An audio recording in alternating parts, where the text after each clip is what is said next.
Thank you very much and good morning. Parliamentary State Secretary Fuchtel, Mr. Linz, Member of the European Parliament,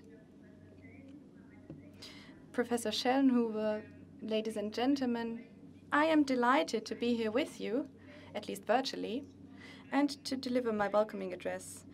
Unfortunately, only digitally from Düsseldorf and not from our representation in Berlin. Allow me to follow the example from Mr. Fuchtel. A very warm welcome to our partners and friends from our European partner countries.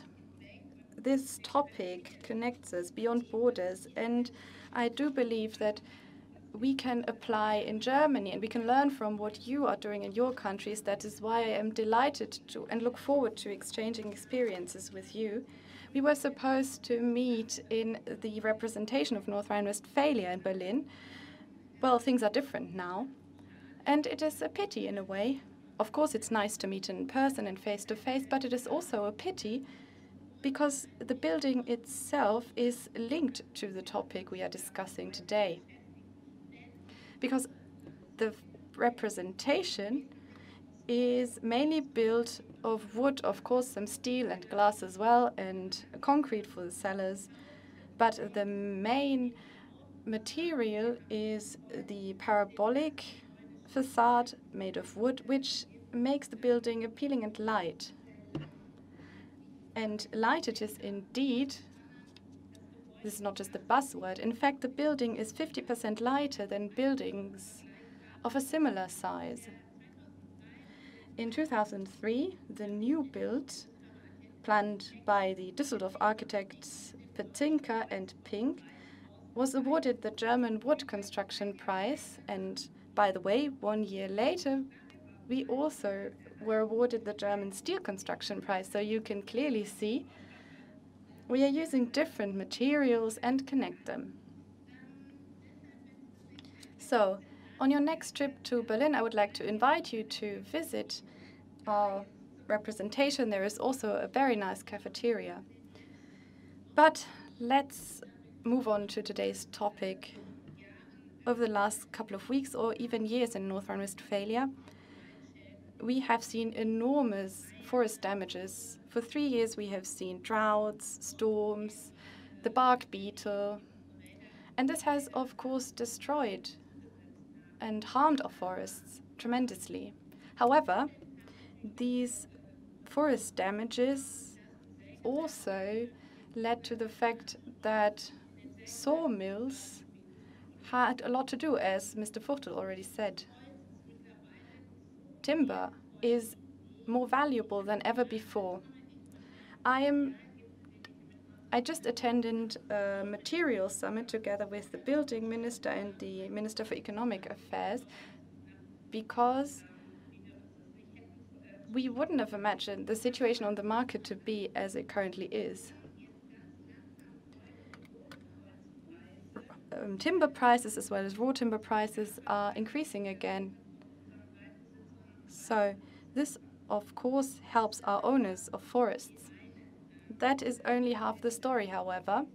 The development on the market for timber products, the scarcity that is linked to that, is of course a threat to our economic recovery after tackling the pandemic.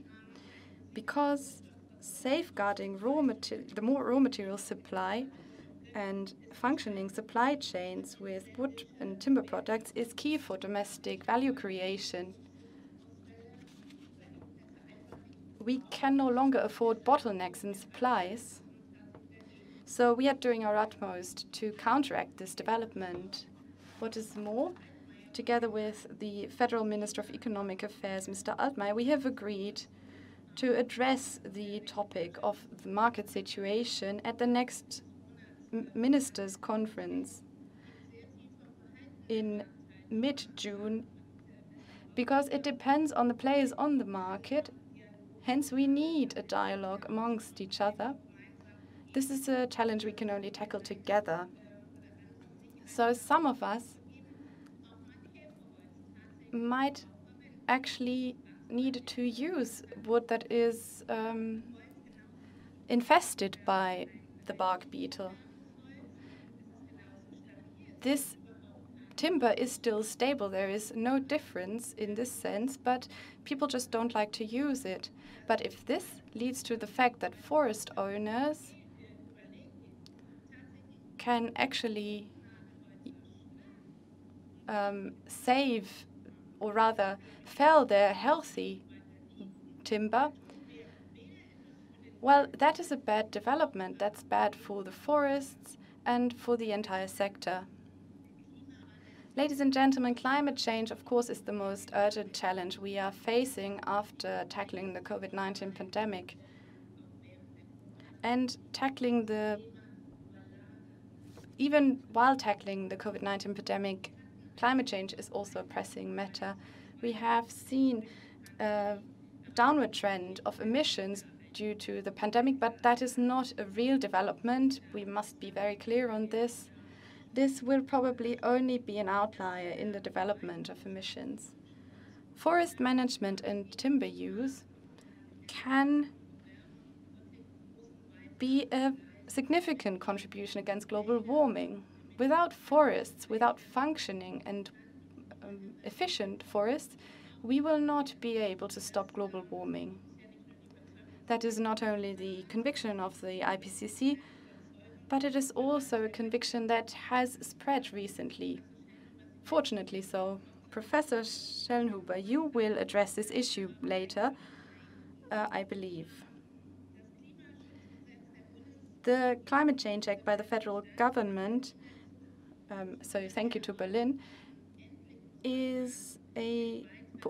puts emphasis on the contribution of natural ecosystems to climate stewardship. Forests and bogs are natural carbon storage spaces, natural sinks. We have a double positive effect for climate stewardship and also protecting biodiversity. That is why we work towards using these carbon sinks, but also the recreational aspect is key. So, a big thank you to Federal Minister Julia Klöckner, and I would like to ask you, State Secretary, to send my best regards to her. We had the National Forest Summit, and the federal minister presented the approach for tackling this double function, how we can use it. We in North Rhine-Westphalia have been committed to such a system for a long time, and we are delighted and glad that the federal government is addressing this issue now and will implement it. So thank you for that. And I wish you all fruitful discussions and very lively debates. And I would like to hand over back to Ms. Illis.